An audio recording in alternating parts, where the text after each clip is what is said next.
ঘাটশিলা যদি আসো তাহলে তার ভ্রমণ লিস্টে এই গালুডি ড্যামকে অবশ্যই তোমাদেরকে রাখতে হবে। আর এই যে নদীটা দেখতে পাচ্ছ এটা হচ্ছে সুবর্ণরেখা নদী। সামনে পাহাড় দেখতে পাচ্ছি, আর এই যে সামনে দেখতে পাচ্ছ রঙ্কিনী মাতার মন্দির।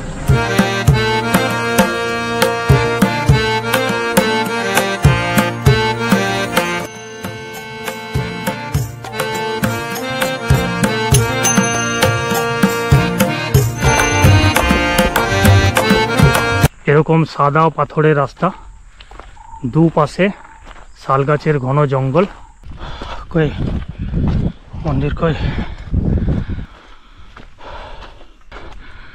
এত বড় কেউ মন্দির বানায়? হ্যাঁ, জয় বাবা সিদ্ধেশ্বর। আর এইটা যে একটা অসামাজিক কাজে পরিণত হয়েছে এই জায়গাটা, সেটা এখানে এসে দেখলেই তুমি বুঝতে পারবে।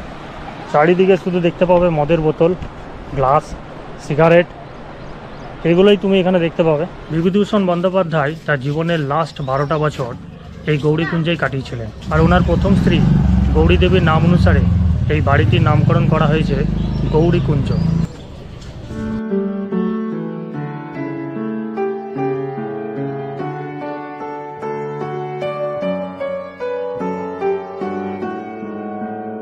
ঘাটশিলা ভ্রমণের দ্বিতীয় ভিডিওতে তোমাদের সবাইকে স্বাগত জানাই। ঘাটশিলা ভ্রমণের প্রথম ভিডিওতে আমি তোমাদেরকে দেখিয়েছিলাম যে কিভাবে বাঁকুড়ার খাতড়ার বাড়ি থেকে প্রায় 80-85 কিলোমিটার বাইক রাইড করে আমি চলে এসেছিলাম ঘাটশিলার প্রথম দর্শনীয় স্থান গালুডিতে।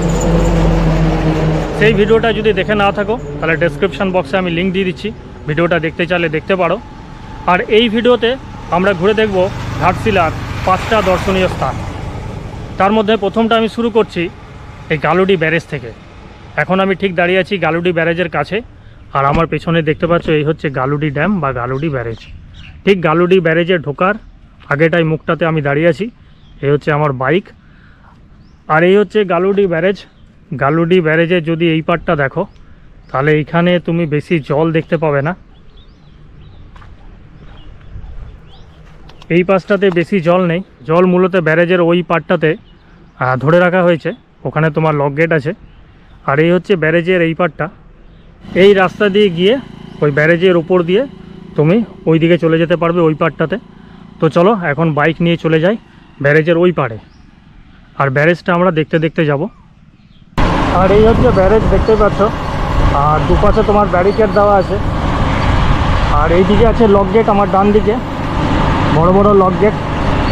সেই লক গেট দিয়ে জলটাকে ধরে রাখা হয়েছে। আর এই হচ্ছে ব্যারেজের উপরটা। এখন তোমার ব্রিজটা পার করে এই পাড়টাতে চলে আসলাম। আর ড্যামে এখন দেখছি জল বেশি নেই, না তো ওই পাড়টাতে জল আছে আর না এই পাড়ে জল আছে। ড্যামে এখন তোমার জল বেশি নেই, তবে যাই হোক এই হচ্ছে তোমার গালুডি ড্যাম বা গালুডি ব্যারেজ, দেখতেই পাচ্ছ। ঘাটশিলা যদি আসো তাহলে তার ভ্রমণ লিস্টে এই গালুডি ড্যামকে অবশ্যই তোমাদেরকে রাখতে হবে। তো এই হচ্ছে গালুডি ড্যাম। বর্ষাটা পড়ুক তখন দেখবে এইটাতে পুরো জলে ভর্তি হয়ে যাবে। আর এই যে নদীটা দেখতে পাচ্ছ এটা হচ্ছে সুবর্ণরেখা নদী। সুবর্ণরেখা নদীর ওপর তৈরি হয়েছে গালুডি ড্যাম বা গালুডি ব্যারেজ।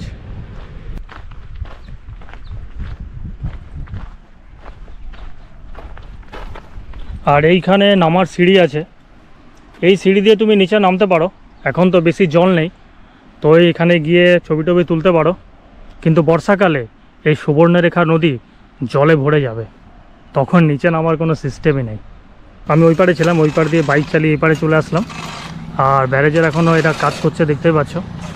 এই হচ্ছে গালুডি ড্যামের, গালুডি ব্যারেজের চারিপাশটা। আর এখানে তুমি দেখতে পাবে বসার জায়গা করা আছে জায়গায় জায়গায়। হ্যাঁ দেখো, চারিদিকে বসার জায়গা করা আছে, এখানে বসে কিছু সময় কাটাতে পারো। কিন্তু এখন যা রোদের তাপ, এখানে 1 মিনিটও তুমি বসতে পারবে না। আর এই পারটা দেখি কি আছে, এই পারে কি আছে দেখি, জল টল আছে কি না। এই পারে জল টল নেই, একদম শুকনো, 1 ফোঁটা জল নেই, দেখতে পাচ্ছ। কিন্তু পরিবেশটা অসাধারণ। সামনে পাহাড় দেখতে পাচ্ছি, চারিদিকে গাছ আর গাছ। আর এই পারটায় দেখি জল টল কিছু আছে কি না।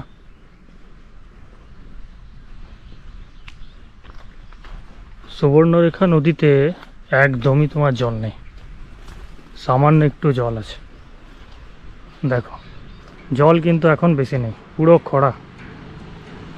ওইখানে তোমার লক গেটগুলো আছে, লক গেটগুলো দিয়ে জলটাকে আটকে রাখা হয়, কিন্তু জলই নেই তো আটকাবে কি। যখন বর্ষাকালে জলে ভরে যায় না, তখন এই জলটাই, সুবর্ণরেখা নদীর জলটা এই গালুডি ড্যাম থেকে ক্যানেলের মাধ্যমে তোমার আমাদের রাজ্য পশ্চিমবঙ্গ অথবা উড়িষ্যা রাজ্যে সরবরাহ করা হয়। যখনই তুমি কোথাও ড্যাম দেখতে পাবে না, সে ড্যাম তৈরি করার পেছনে মূলত 4টে প্রধান কারণ থাকে। এক হচ্ছে বন্যা নিয়ন্ত্রণ করা, যাতে বর্ষার সময় এই ড্যামের জল বা নদীর জল যাতে আশেপাশের গ্রামগুলোকে ভাসিয়ে না দেয়, সেই জন্য জলটাকে ধরে রাখা হয়। আর দ্বিতীয় কারণ হচ্ছে ড্যামের জল তোমার সেচের কাজে ব্যবহার করা হয়। ড্যামে ধরে রাখা জলটাকে তোমার ক্যানেলের মাধ্যমে বিভিন্ন চাষের জমিতে পৌঁছে দেওয়া হয় আর চাষাবাদ করা হয়। আর তৃতীয় হচ্ছে তোমার ড্যামের জলটাকে ধরে রেখে সেই জলটাকে পরিশোধিত করে পানীয় জল হিসেবে ব্যবহার করা হয়। আর চতুর্থ কারণ হচ্ছে কোথাও কোথাও তুমি দেখতে পাবে যে ড্যামের জলটাকে টারবাইন ঘুরিয়ে জলবিদ্যুৎ তৈরি করা হয়। তাহলে মোটামুটি 4টে কারণ থাকে কোথাও একটা ড্যাম তৈরি করার পেছনে।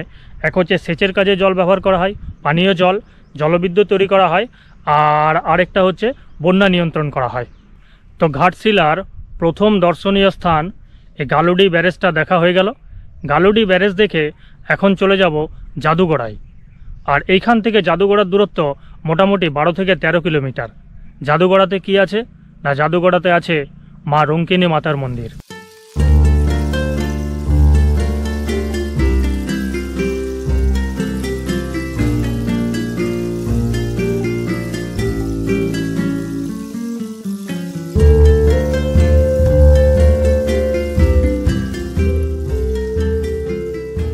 গালুডি ব্যারেজ দেখে এই রাস্তা দিয়ে যখন সোজা চলে আসলাম, এখানে তুমি দেখতে পাবে দুটো রাস্তা ডিভাইড হয়ে গেছে। এই যে রাস্তাটা দেখতে পাচ্ছ, এটা চলে গেছে জামশেদপুরের দিকে, হাতা জামশেদপুর। আর সামনে তুমি পোস্টার দেখতে পাবে, অ্যারো চিহ্ন দেওয়া আছে এই পথে রঙ্কিনী মাতার মন্দির। আর এখানে তুমি একটা দুয়ার দেখতে পাবে যেখানে লেখা আছে শ্রী শ্রী মা রঙ্কিনী কাপড় গাদি ঘাট পূর্বী প্রবেশ দ্বার। তো এটা হচ্ছে পূর্বী প্রবেশ দ্বার, পূর্ব দিকের প্রবেশ দ্বার।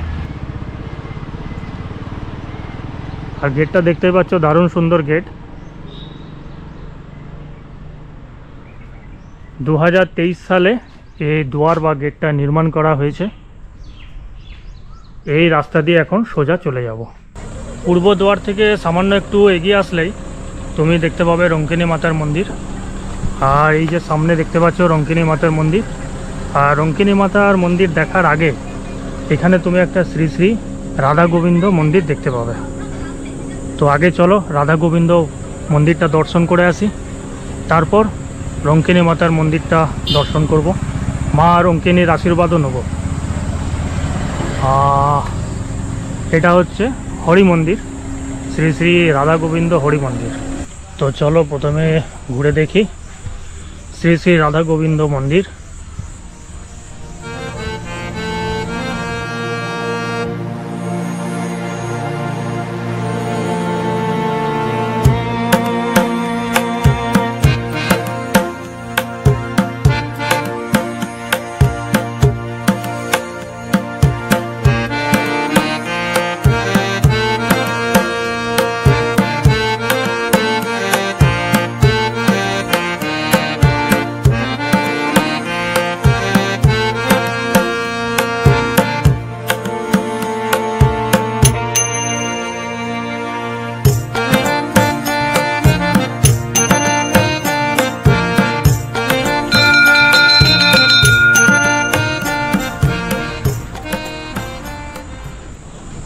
শ্রী শ্রী মা রঙ্কিনী মন্দির চ্যারিটেবল ট্রাস্ট।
দীনবন্ধু সিং নামে একজন ব্যক্তি ছিলেন। উনি স্বপ্ন দেখেছিলেন যে মাতা রুঙ্কিনী ওনাকে স্বপ্নে আদেশ দিয়েছিলেন যে পাথরের একটা মূর্তি তৈরি করে ওনাকে পুজো করার জন্য। আর তিনি এটাও আদেশ দিয়েছিলেন যে যখন তিনি পুজো করবেন মাকে যেন গর্ভগৃহে আবদ্ধ না রাখা হয়, একটা শিলারূপে গর্ভগৃহের বাইরে, মন্দিরের বাইরে যেন ওনার পুজো করা হয়। তার কারণ হচ্ছে যাতে সবাই সাধারণ মানুষরা ওনাকে পুজো করতে পারেন এবং ওনার আশীর্বাদ পেতে পারেন। তো দীনবন্ধু সিং এই আদেশ পাওয়ার পরে একটা শিলাকে মন্দিরের ঠিক বাইরে রেখে পুজো শুরু করেন। আর তারপর থেকে সাধারণ মানুষরা রঙ্কিনী মাতাকে পুজো করে শিলারূপে। এখানে রঙ্কিনী মাতার কোনো কিন্তু মূর্তি নেই। আর তুমি দেখতেই পেলে যে একটা শিলারূপে ওনাকে পুজো করা হচ্ছে, আর সেই শিলাটা বাইরে, মন্দিরের বাইরে রাখা হয়েছে। কোনো কিন্তু গর্ভগৃহ এখানে নেই। আর রঙ্কিনী মাতা খুবই জাগ্রত মা, আর এখানে রঙ্কিনী মাতার নিত্য পুজো হয়। আর যেই মন্দিরটা দেখলে সেই মন্দিরটা সম্ভবত 1947 থেকে 1950 সালের মধ্যে তৈরি হয়েছিল। বিখ্যাত বাঙালি কথা সাহিত্যিক বিভূতিভূষণ বন্দ্যোপাধ্যায়ের লেখা রঙ্কিনী দেবীর খড়গ এই উপন্যাসে আমরা রঙ্কিনী মায়ের উল্লেখ পাই। ঘাটশিলা যদি ভ্রমণ করতে আসো তাহলে অবশ্যই এই রঙ্কিনী মাতার মন্দিরটা দর্শন করে যাবে, যেটা ঘাটশিলা থেকে মোটামুটি 14 কিলোমিটার দূরে অবস্থিত। রঙ্কিনী মাতার মন্দির দর্শন করে রঙ্কিনী মাতার মন্দির থেকে আরও 10 কিলোমিটার একটু এগিয়ে চলে আসলাম। আর এখন চলে আসলাম প্রাচীন সিদ্ধেশ্বর মন্দির দর্শন করতে। মেন রাস্তা থেকে একটু ভেতরে চলে আসলাম, দিয়ে গাছের তলায় বাইকটা পার্কিং করে দিলাম। বাইক নিয়ে উপরে উঠা যাবে না, তার কারণ রাস্তা পাথরের রাস্তা, এই রাস্তা দিয়ে বাইক নিয়ে ওঠা যাবে না, সেই জন্য বাইকটা ওখানে পার্কিং করে দিলাম। আর এখানে লেখা আছে ওয়ে টু শ্রী প্রাচীন সিদ্ধেশ্বর টেম্পল, 658 মিটার, 658 মিটার। তো এই রাস্তা ধরে উপরে তোমাকে উঠতে হবে, একটু পাহাড় আছে, পাহাড়ে ট্রেকিং করে উঠতে হবে। তো কিছু করার নেই, চলে এসেছি যখন, চলো পাহাড়ে ট্রেকিং করে একটু উপরে উঠি। পরিবেশটা কিন্তু খুব সুন্দর, পুরো নিঝুম পরিবেশ, পাখির ডাক শুনতে পাচ্ছি। এরকম সাদা পাথরের রাস্তা, দুপাশে শাল গাছের ঘন জঙ্গল, এই পথ দিয়ে তোমাকে হেঁটে উপরে উঠতে হবে। আর উপরেই আছে শ্রী শ্রী মহাদেবের মন্দির। শাল গাছের সবুজ জঙ্গল আর এরকম সাদা পাথরের রাস্তা, এই গরমে ট্রেকিং করা খুব মুশকিল। তাও এসছি যখন উঠি, উঠে একটু মহাদেবের দর্শন নিয়ে যাই। অনেকটাই উঠতে হবে মনে হচ্ছে। এইটা হচ্ছে রেস্টিং পয়েন্ট, কিন্তু এখন এখানে কেউ নেই, তালা বন্ধ। যে ভরা রোদে কে থাকবে।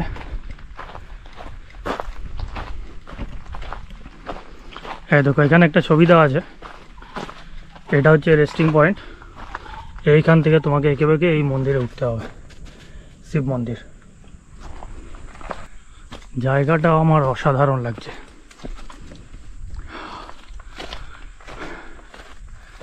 শীতকালে ট্রেকিং করে যা মজা আসবে না, ওই পাহাড়ের উপরে চটিতে উঠতে হবে তোমাকে। কই মন্দির, কই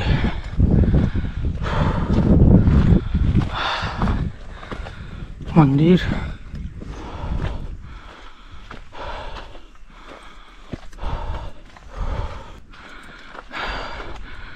এত বড় কেউ মন্দির বানায়? হ্যাঁ, জয় বাবা সিদ্ধেশ্বর, হর হর মহাদেব ভোলেনাথ। উঠে গেলাম পাহাড়ের চূড়ায়, যেখানে আছে হর হর মহাদেব, ভগবান সিদ্ধেশ্বরের মন্দির। রেণু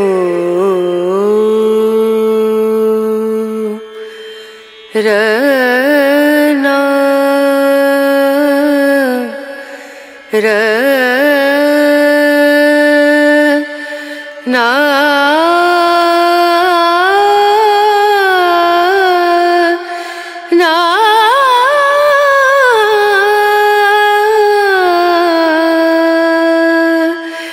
রেণু। চারিদিকে তুমি গাছপালা দেখতে পাচ্ছ, আর এই হিলটপ থেকে ঘাটশিলা শহরের অনেকটা তুমি দেখতে পাবে।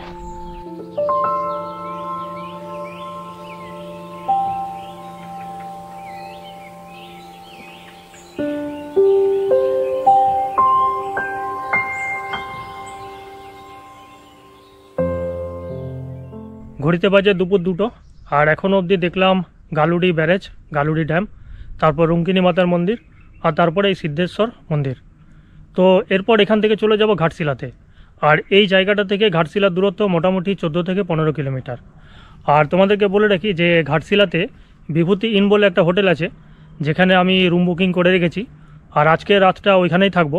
এরপর ঘাটশিলাতে আমার দেখার ইচ্ছা আছে আজকে গৌরীকুঞ্জ, যেটা বিভূতিভূষণ বন্দ্যোপাধ্যায়ের বাড়ি, আর রাতমোহনা, এই দুটো দেখার ইচ্ছে আছে। ওইগুলো ঘাটশিলার মধ্যেই, ঘাটশিলা থেকে মোটামুটি 2 থেকে 3 কিলোমিটারের মধ্যেই আছে। তো সেই জন্য এখন এখান থেকে চলে যাব ঘাটশিলাতে।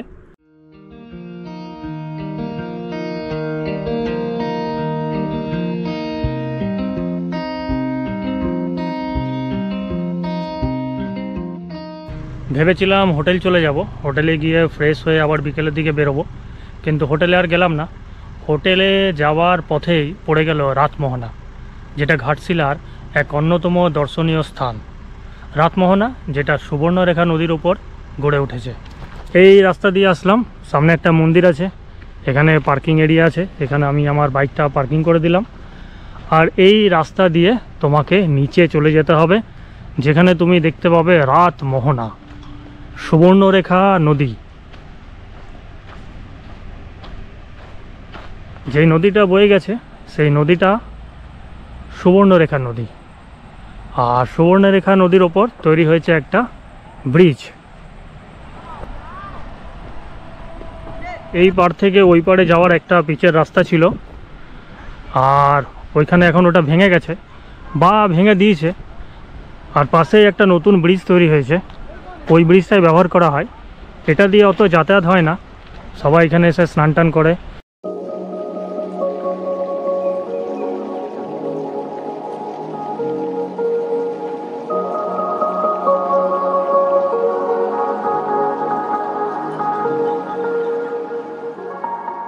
আর এইটা যে একটা অসামাজিক কাজে পরিণত হয়েছে এই জায়গাটা, সেটা এখানে এসে দেখলেই তুমি বুঝতে পারবে।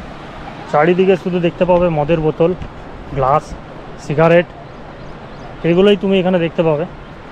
জায়গাটা পুরোপুরি একটা অসামাজিক কাজ, মদ মাতালের আড্ডা হয়ে গেছে, দেখেই বোঝা যাচ্ছে।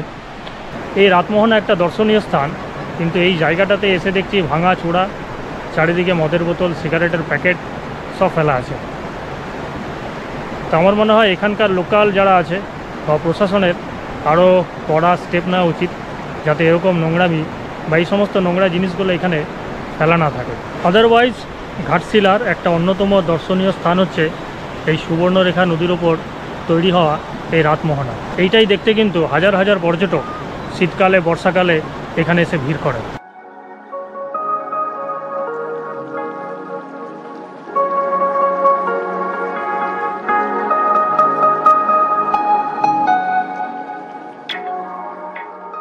রাতমোহনা দেখে এখন চলে আসলাম হোটেলে।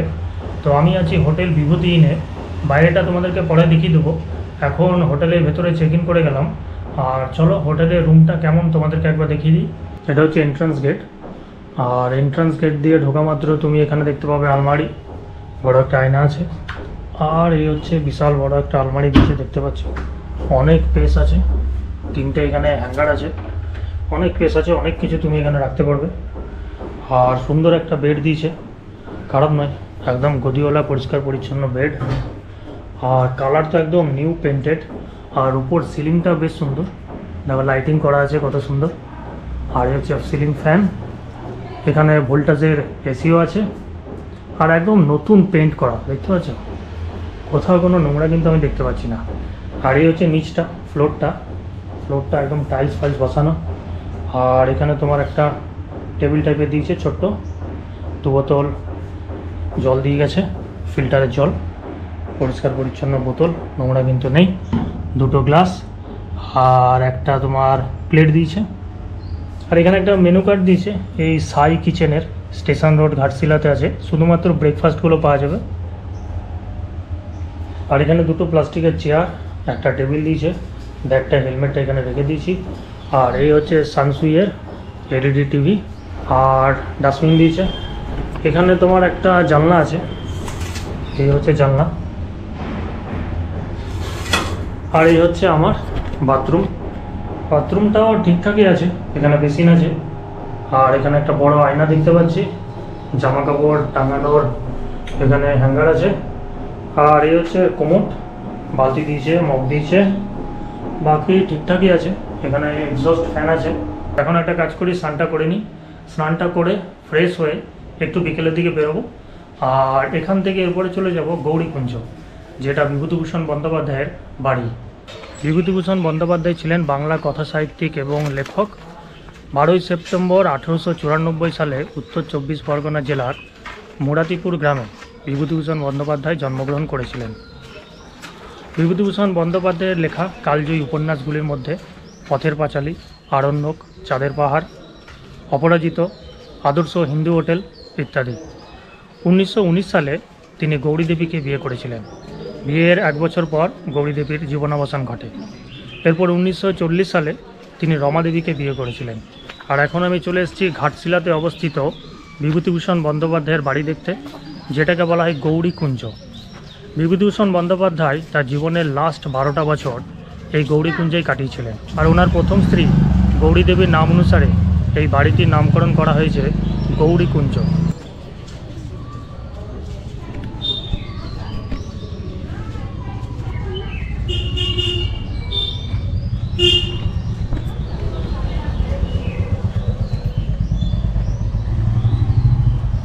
বিভূতিভূষণ বন্দ্যোপাধ্যায় জন্ম 12ই সেপ্টেম্বর 1894 সাল।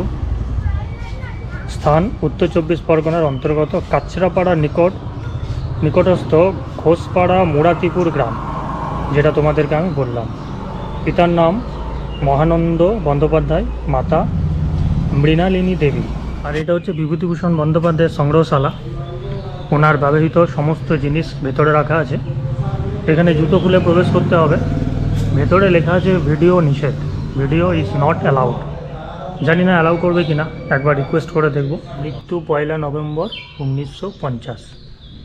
এই বাড়িতেই তিনি শেষ নিঃশ্বাস ত্যাগ করেছিলেন। গৌরীকুঞ্জে তক্তপোষে বসে সাহিত্য চর্চা।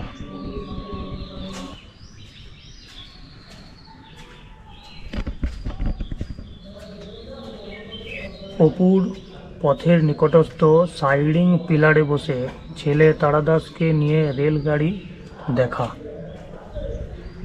অপুর পাঠশালা। আর এটা হচ্ছে তারাদাস মঞ্চ, অপুর পাঠশালা। পরিচালনায় গৌরীকুঞ্জ উন্নয়ন সমিতি, ডাহিগড়া ঘাটশিলা, স্থাপিত 2007। প্রতি রবিবার সকাল 10টা থেকে 12টা নিঃশুল্ক বাংলা পড়ানো হয়, কোনো পয়সা লাগে না। বিভূতিভূষণ বন্দ্যোপাধ্যায়ের দ্বিতীয় বিবাহ ফরিদপুর জেলার রমা দেবীর সাথে 3রা ডিসেম্বর 1940 সালে।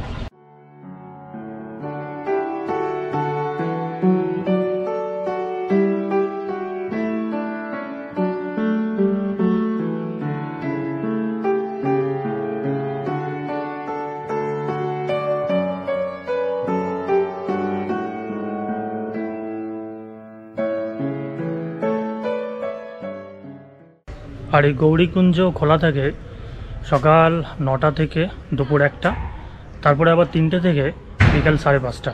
গৌরীকুঞ্জ বিভূতিভূষণ বন্দ্যোপাধ্যায়ের বসতবাটি দেখে এখন চলে আসলাম হোটেলে। আর এখন ঘুরতে বাজে রাত্রি 9টা। তো আজকের ভিডিওটা কেমন লেগেছে কমেন্ট সেকশানে অবশ্যই জানাবে। যদি ভালো লেগে থাকে তাহলে একটা লাইক অবশ্যই করবে, চ্যানেলটা আমার সাবস্ক্রাইব করবে। আর দেখা হচ্ছে ঘাটশিলার পরের ভিডিওতে till then take care and by.